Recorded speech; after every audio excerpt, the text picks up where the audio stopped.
So where does this title Hella, Hella nation, come from?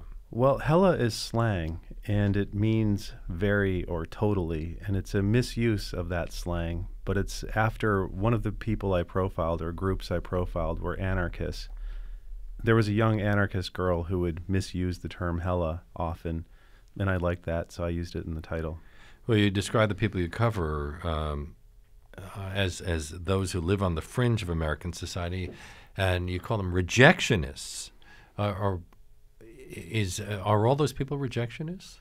I think there are a great number of them. In Generation Kill, my previous book, it was about 20-something Marines in Iraq, and I described those guys as members of the disposable generation, kids that were from broken homes, and that's sort of the norm.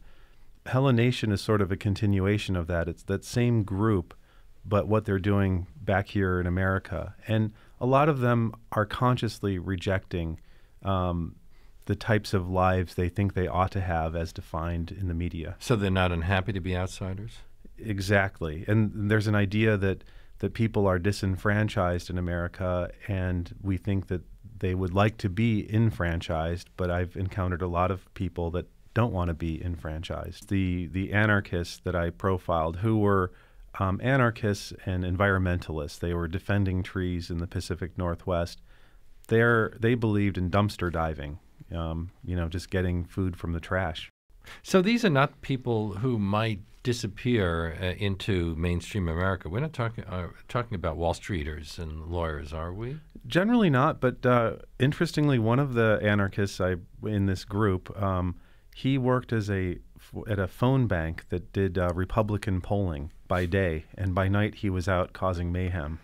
You covered the Aryan Nations World Congress of 1996. Where did that take place? Well, that was in Coeur d'Alene, Idaho, and the center of the Aryan Nations. Yes, and since been removed from the face of the earth due to a civil suit. They fired on some people that came there, and they were sued and lost their compound. So what's happened to Richard Butler, who was the leader, and isn't he one of the creators of the Christian Identity Church? Yes, he really was not the creator, but the one that sort of made it big. And we speak of it as a church in the most outlandish terms, because they believed that Judaism was actually an Aryan religion that was stolen from them by the Jewish people. And this was the core of their insane belief, which sort of justified all the hatred that they promoted. One of the stories in your book is called Scenes from My Life in Porn.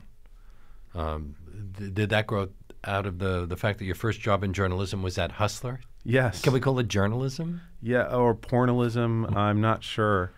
Were you just desperate for a job, or did you want to start there? No, it wasn't by design. You have to. One of the prerequisites to work there, I felt, was you have to fail at everything else in life. What's a job interview like at Hustler? Well, I write about it in Hella Nation. In my case, I had alcohol and drug problems when I arrived, and I overdosed on Xanax before my interview, blacked out in the middle of it. And I had to call the next day and pretend like to the guy that had interviewed me and say, hey, how did that go? Because I didn't know what the result was. And he said, well, we hired you. You're due in here tomorrow. And I said, oh, yeah, I knew that. Thanks.